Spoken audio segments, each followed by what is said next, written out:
Hello all. This video will describe the types and structure of drawings in construction documentation. Architects and designers use AutoCAD in slightly different ways. The way of using CAD software is different from firm to firm. And it depends on who draws the drawing and what size and phase of the design you are working on. Many design firms never use the layout tabs on the bottom of the screen on AutoCAD.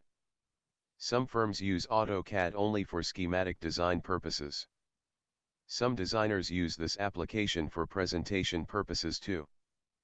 However, in this course, we are targeting to use all essential functions to generate a construction document set.